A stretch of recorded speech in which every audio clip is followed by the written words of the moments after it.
আসসালামু আলাইকুম। বিশেষ বিজ্ঞপ্তি, বিষয় সম্মিলিত ইসলামিক ব্যাংক পিএলসির গণবিরোধী ও বৈষম্যমূলক নতুন মুনাফা হার সার্কুলার প্রত্যাখ্যান এবং আমানতকারীদের স্বার্থ রক্ষার দাবি।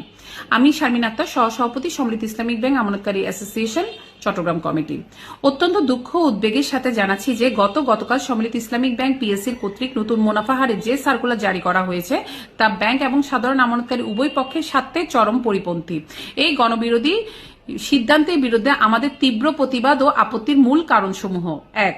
ব্যাংকে একজন নতুন ব্যবস্থাপনা পরিচালক এমডি যোগদানের ঠিক পূর্ব মুহূর্তে বর্তমান প্রশাসকগণ কেন তড়িঘড়ি করে এই ধরনের একটি আত্মঘাতী সার্কুলার জারি করলেন, তা অত্যন্ত রহস্যজনক এবং সাধারণ আমানতকারীদের মনে গভীর সন্দেহের উদ্বেগ করেছে। বর্তমান বাজারে যেখানে আমানতকারীদের আস্থা ফেরতে আকর্ষণীয় মুনাফা দেওয়ার কথা, সেখানে বাজার দরের চেয়ে অনেক কম হারে মুনাফা ঘোষণা করা হয়েছে। এটি ব্যাংকটিকে সাধারণ মানুষের কাছে অজনপ্রিয় করে সম্পূর্ণ ধ্বংস করার একটি গভীর ষড়যন্ত্র অংশ বলে আমরা মনে করছি। ৩. বর্তমান প্রশাসকগণ এতদিন ধরে আমাদের আশ্বাস দিয়ে আসছিলেন যে ব্যাংকটিকে পুনর্গঠন ও আমানতকারীদের স্বার্থ রক্ষায় ইতিবাচক পদক্ষেপ নেবেন। আমরা আশা করেছিলাম হেয়ার কাট বাতিল এবং ব্যাংকের স্বাভাবিক লেনদেন চালুর বিষয়ে শুভ সিদ্ধান্ত আসবে, কিন্তু বর্তমানে সার্কুলারটি আমাদের সেই বিশ্বাসের উপর চরম আঘাত।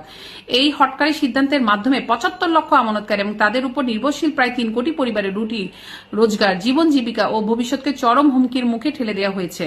আমাদের সুনির্দিষ্ট দাবি ও আহ্বান: আমরা আমানতকারীর পক্ষ থেকে বৈষম্যমূলক ও লোকসানমুখী নতুন মুনাফার হার সম্পূর্ণভাবে প্রত্যাখ্যান করছি এবং এটি অবিলম্বে প্রত্যাহারের জোর দাবি করছি।